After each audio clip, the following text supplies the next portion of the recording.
DK Shivakumar ಅವರ ನೇತೃತ್ವದ ಕಾಂಗ್ರೆಸ್ ಸರ್ಕಾರ ಬಿಡದಿಯಲ್ಲಿ 7,000 ಎಕರೆ ಭೂಮಿಯಲ್ಲಿ ಟೌನ್ಶಿಪ್ ಮಾಡಲು ಹೊರಟಿದೆ. ಅಮೆರಿಕ, ಜಪಾನ್, ಸಿಂಗಾಪುರದಲ್ಲಿರುವಂತಹ ದೊಡ್ಡ full fledged westernise modern city ನಿರ್ಮಾಣವಾಗ್ತಿದೆ. ಎಷ್ಟೊಂದು ಜನರಿಗೆ ಉದ್ಯೋಗ ಅವಕಾಶಗಳು ಸಿಗುತ್ತೆ. ಕೇಳಲು ಎಷ್ಟೊಂದು ಚೆನ್ನಾಗಿದೆ ಅಲ್ವಾ? 7,000 ಎಕರೆ ಜಮೀನಲ್ಲಿ ಈ ಸಿಮೆಂಟ್ ನಗರಿಯನ್ನು ನಿರ್ಮಿಸಲು ದೇವರು ನಮಗೆ ಕೊಟ್ಟಂತಹ ನ್ಯಾಚುರಲ್ ರಿಸೋರ್ಸ್ ಗಳಾದ ಮರ ಗಿಡಗಳು, ಹುಲ್ಲು, ಗುಡ್ಡೆ, ಮಣ್ಣು, ಬೆಟ್ಟ ಗುಡ್ಡಗಳು ಇದನ್ನೆಲ್ಲ ನಿರ್ನಾಮ ಮಾಡಿ ಆ 7,000 ಎಕರೆ ಭೂಮಿ ಅಂದ್ರೆ ಎಷ್ಟೊಂದು ಭೂಮಿ, ಆ ಭೂಮಿ ಮೇಲೆ ಸಿಮೆಂಟ್ ನಗರಿಯನ್ನು ನಿರ್ಮಿಸಲು ನಮ್ಮ ಸರ್ಕಾರ ಹೊರಟಿದೆ. ಸರ್ಕಾರದಲ್ಲಿ ಇರುವವರಿಗೆ, ಸರ್ಕಾರದ ಅಂಡರ್ ನಲ್ಲಿ ಕೆಲಸ ಮಾಡುವಂತಹ ಅಧಿಕಾರಿಗಳಿಗೆ ಯಾಕೆ ಈ ವಿಷಯ ತಲೆಗೆ ಬರಲ್ಲ? ನಾವು ಇಷ್ಟೊಂದು ದೊಡ್ಡ ನ್ಯಾಚುರಲ್ ರಿಸೋರ್ಸ್ ಅನ್ನು ನಿರ್ನಾಮ ಮಾಡ್ತಿದ್ವಿ, ಭೂಮಿಯನ್ನು ಹಾಳು ಮಾಡ್ತಿದ್ದೀವಿ. ಸಾಮಾನ್ಯ ಜನರಿಗೆ ಮಾತ್ರ ಈ ನೇಚರ್ ಬಗ್ಗೆ, ಈ ಭೂಮಿ ಬಗ್ಗೆ, ಮರ ಗಿಡಗಳ ಬಗ್ಗೆ ಕಾಳಜಿ. ಸರ್ಕಾರದಲ್ಲಿರುವ ಕಳ್ಳರಿಗೆ ಮನುಷ್ಯರು ಬದುಕಲು ಮಳೆ ಬೆಳೆ ಅಗತ್ಯ ಇದೆ ಅಂತ ಹೇಳಿ ಇವರುಗಳ ತಲೆಗೆ ಯಾಕೆ ಹೋಗೋದಿಲ್ಲ? ಫಸ್ಟ್ ಆಫ್ ಆಲ್ ಸರ್ಕಾರ ಈ ರಿಯಲ್ ಎಸ್ಟೇಟ್ ಬಿಸ್ನೆಸ್ ಯಾಕೆ ಮಾಡಬೇಕು? ಸರ್ಕಾರದ ಕೆಲಸ ಏನು? ರಾಜ್ಯಕ್ಕೆ ಒಳ್ಳೆ ರೋಡು, ಒಳಚರಂಡಿ, ಜನರಿಗೆ ಫ್ರೀ ಎಜುಕೇಶನ್, ಒಳ್ಳೆ ರೀತಿಯ ಫ್ರೀ ಹಾಸ್ಪಿಟಲ್, ರಾಜ್ಯದ ಜನರ ಜೀವನ ಸುಗಮವಾಗಿ ನಡೆದುಕೊಂಡು ಹೋಗುವಂತೆ ಸರ್ಕಾರ ರೂಪುರೇಷೆಗಳನ್ನು ನಿರ್ಮಿಸಿ ಅದನ್ನು ಎಕ್ಸಿಕ್ಯೂಟ್ ಮಾಡಬೇಕು.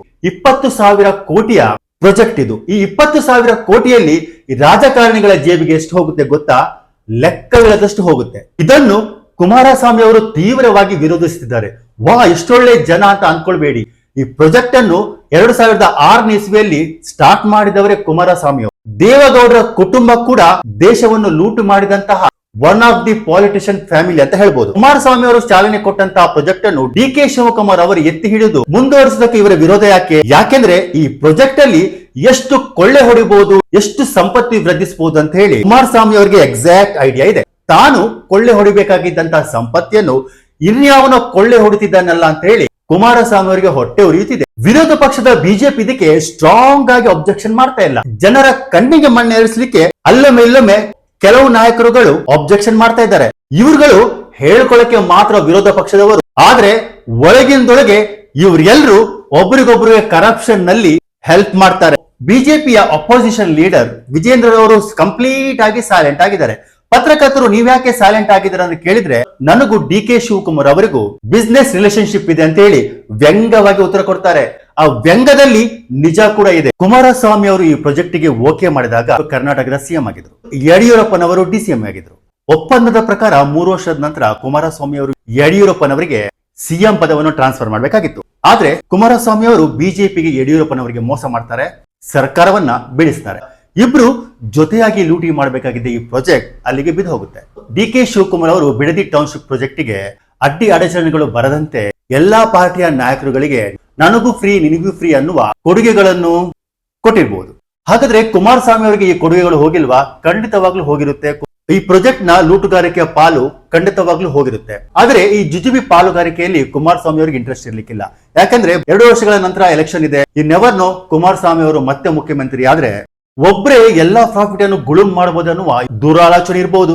ಹೀಗೆ ಕರ್ನಾಟಕದಲ್ಲಿ ಕರಪ್ಷನ್ ಮಾಡುವುದರಲ್ಲಿ ಒಬ್ರಿಗೊಬ್ಬರ ತಾಳಮೇಳ ಚೆನ್ನಾಗಿಯೇ ಇದೆ. ಡಿ ಕೆ ಶಿವಕುಮಾರ್ ಅವರೇ, ಇನ್ನೆಷ್ಟು ಆಸ್ತಿ ಮಾಡ್ತಿರ್ರಿ ನೀವು? 1,500 ಕೋಟಿ ಆಸ್ತಿಯನ್ನು ನೀವು ಡಿಕ್ಲೇರ್ ಮಾಡಿದೀರಾ. ನಿಮ್ ಮಕ್ಕಳ ಮೊಮ್ಮಕ್ಕಳ ಇನ್ನೊಂದು 10 ತಲೆಮಾರಿಗೆ ಆಗುವಷ್ಟು ಸಂಪಾದನೆ ಮಾಡಿಟ್ಟಿದ್ದೀರಾ. ದೇಶದ ಇತಿಹಾಸದಲ್ಲೇ ರೈತರಿಗೆ ನೀರು ಕೊಡಲ್ಲ, ವ್ಯವಸಾಯ ಮಾಡಬೇಡಿ, ಕುಡಿಯಲು ಮಾತ್ರ ನೀರು ಕೊಡ್ತೀನಿ ಅಂತ ಹೇಳಿ ಧಮಕಿ ಹಾಕಿದ ಮೊದಲ ಮುಖ್ಯಮಂತ್ರಿ ಡಿ ಕೆ ಶಿವಕುಮಾರ್. ದೊಡ್ಡದಾದ ಸಿಮೆಂಟ್ ನಗರಿ ಟೌನ್ಶಿಪ್ ಗಳನ್ನು, ದೊಡ್ಡದಾದ ಐಟಿ ಪಾರ್ಕ್ ಗಳನ್ನು ನಿರ್ಮಿಸುವ ಬದಲು ಕೃಷಿ ಪಾರ್ಕ್ ಗಳನ್ನು ಯಾಕೆ ನಿರ್ಮಿಸಬಾರದು? ಕೃಷಿ ಬಿಸ್ನೆಸ್ ಗಿಂತ ಲಾಭದಾಯಕ ಬಿಸ್ನೆಸ್ ಮತ್ತೊಂದಿಲ್ಲ. ಕೃಷಿಯನ್ನು ಮಾಡರ್ನೈಸ್ ಆಗಿ ಮಾಡಿ, ಒಳ್ಳೆ ಒಳ್ಳೆ ಟೆಕ್ನಿಕ್ ಗಳನ್ನು ಕೃಷಿಯಲ್ಲಿ ಯೂಸ್ ಮಾಡಿ ಯುವ ಜನತೆ ಒಂದು ಕೈಲಿ ಡಿಗ್ರಿ ಮತ್ತು ಇನ್ನೊಂದು ಕೈಲಿ ನೇಗಿಲು ಹಿಡಿಯುವಂತೆ ಸರ್ಕಾರಗಳು ಕೃಷಿಯಲ್ಲಿ ರಿವಲ್ಯೂಷನ್ ಯಾಕೆ ತರಬಾರದು? ಹೊರ ದೇಶಗಳಲ್ಲಿ ಕೃಷಿ ಮಾಡುವ ರೈತರುಗಳು ಎಜುಕೇಟೆಡ್ ಆಗಿರ್ತಾರೆ, ಒಳ್ಳೆ ಒಳ್ಳೆ ಟೆಕ್ನಿಕಲ್ ಯೂಸ್ ಮಾಡಿ ಕೃಷಿ ಮಾಡ್ತಾರೆ.